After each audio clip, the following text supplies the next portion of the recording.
15, 16. número 16, aunque parece 15. Bueno, y es un número que está relacionado a sobre entender la peruanidad, lo peruano y poner la necesidad de una filosofía en el Perú.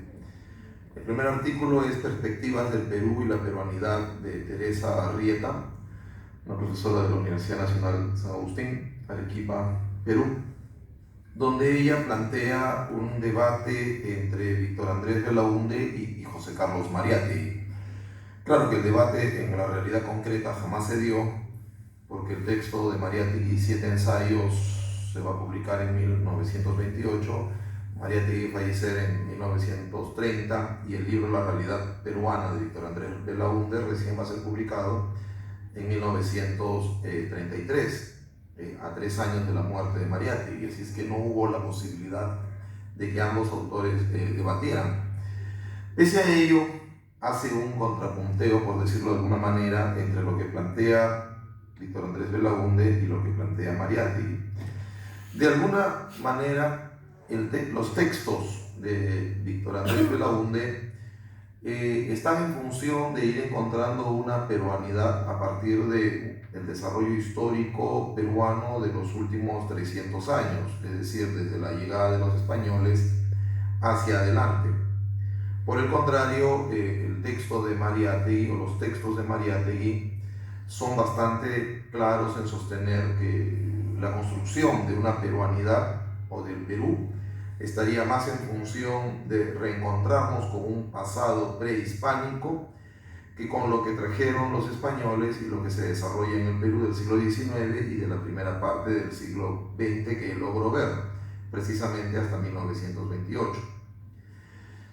Mariátegui va a sostener mucho de sus afirmaciones a partir de lo que habían desarrollado algunos autores indigenistas, algunos de ellos como Luis Valcárcel, pero que de alguna forma eran lo que en el Perú de los intelectuales de los primeros 30 años del siglo XX se entendía, ¿no? Ha habido voces y hay voces todavía que sostienen, por ejemplo, que Mariátegui es un desfasado o Mariátegui ya no se le puede leer porque sostenía pues, ¿no?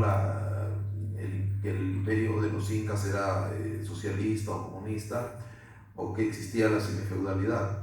No hay que olvidar que a partir de 1905 a 1910 casi todos los autores del Perú de aquel entonces sostenían lo mismo. Sostenían que el Perú, el Tahuantinsuyo había sido socialista. Si no, hay que leer a Tello, hay que leer a Ribagüero, hay que leer al mismo Sánchez y al propio Aya. Y sostenían también lo mismo de que el Perú era semifeudal. De tal manera que criticar a Mariátegui en ese aspecto y no criticar a los demás o no tomar en cuenta lo que dicen los demás es un sesgo, ¿no? Ideológico anti-Amauta.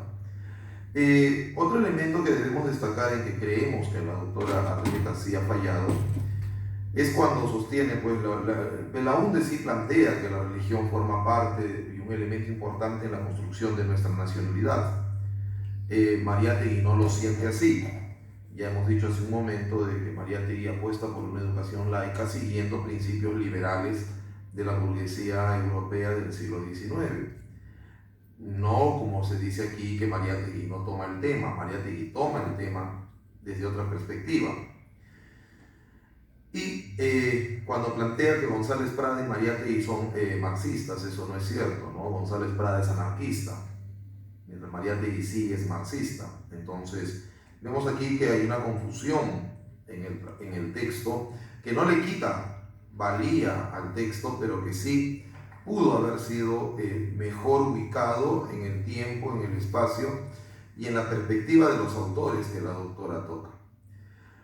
El segundo texto es Un Inca en el Perú, de Mario Osvaldo Barrera Carrasco, donde plantea situaciones, ¿no? Como que dice, ¿no? Voy a leer para poder entenderlo, ¿no? Los que somos herederos de la forma de vivir de los incas del Tahuantinsuyo somos aquellos que en la práctica hacemos uso de la mita, la minca, el aine y el trueque. Estas son formas de convivencia humana que son practicadas por una gran parte de nuestra gente. Al vivir de esta forma nos consideramos herederos de nuestros sabios ancestros y la enseñanza del mundo una bonita forma de vivir. Lo que vemos aquí es que está surgiendo una suerte de moda de hacernos creer que puede existir una convivencia pacífica entre el hombre y la naturaleza, lo cual no es cierto.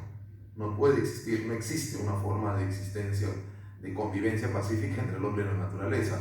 El hombre por naturaleza contamina el medio ambiente. Yo sé que hace 30 o 40 años se planteaba que el turismo era una industria sin chimeneas.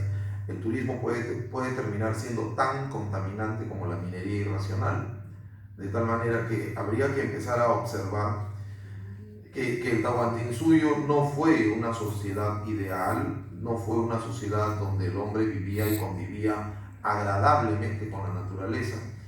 Los historiadores rechazamos ese punto de vista. Claudio Chipana Gutiérrez, en Hacia una filosofía de la peruanidad, se plantea la necesidad de una filosofía peruana, de un pensamiento propio. El problema es que no existe tal posibilidad de construir un pensamiento propio, ya que lo peruano en sí tampoco es algo propio. Habría que liquidar lo peruano. Rápidamente, Perú, una crisis de identidad de Ciro Marín Benítez va en ese sentido, ¿no? Donde se utiliza más el término mestizo desde un pensamiento biologista, como lo fue planteado a inicios del siglo XX, no solo por Ribagüero, sino por Weiss y otros más. Pero se desconoce totalmente la utilización de mestizo que plantea, por ejemplo, José María Arguedas en la década de 1950 del siglo que pasó. No podemos entender la idea de mestizo en la actualidad sin José María Arguedas, sobre todo sus ponencias sobre el mestizaje cultural existente en las manifestaciones religiosas de Huamanga, que es un texto no muy importante que habría que empezar a leer. Nueva peruanidad y la urgencia del cambio de mentalidad axiológica de Francisco Reluz Barturén va en la línea del primer texto, ¿no? Hace algunos argumentos a partir del historiador, no sociólogo, Fernando Iwasaki Cauti, un texto mal logrado, ¿no? El Perú Entelequia y Utopía, que no es lo mejor que tiene, y un texto de Luis Pázara, Perú en el siglo XXI. A partir de ello va desarrollando, ¿no?, la existencia de si existe o no existe una crisis de valores en el Perú. Para ello se vale de algunos elementos de cultura cotidiana, como el soborno, pues cuando te pasa la luz roja o cuando le das algo a algún funcionario público para que tu documento salga rápido. De tal manera que vemos niveles de corrupción y no solamente, ¿no?, lo que se plantea a partir de lo político. Y finalmente, Manuel Abraham Paz y Niño Conde, en su ¿Qué es el Perú? Pasado, presente y futuro de un país andino, recorre, ¿no?, hace una lista, hace un recorrido histórico desde la llegada de los españoles, la destrucción de las principales manifestaciones culturales del Tahuantinsuyo, para poder, ¿no?, anclar en las propuestas, por ejemplo, desde el marxismo peruano, ¿no?, la guerrilla de La Puente Uceda, la guerrilla de Hugo Blanco, la guerrilla de Héctor Béjar, Juan Pablo Chan, y todo esto lo va enraizando con un desarrollo posterior que es Velasco, el SUTEP, ¿no?, y la década de los 80.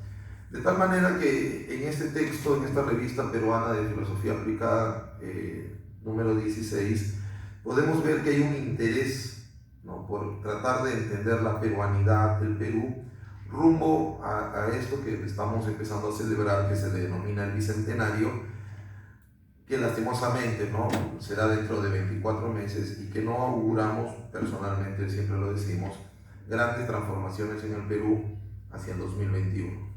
Muchas gracias.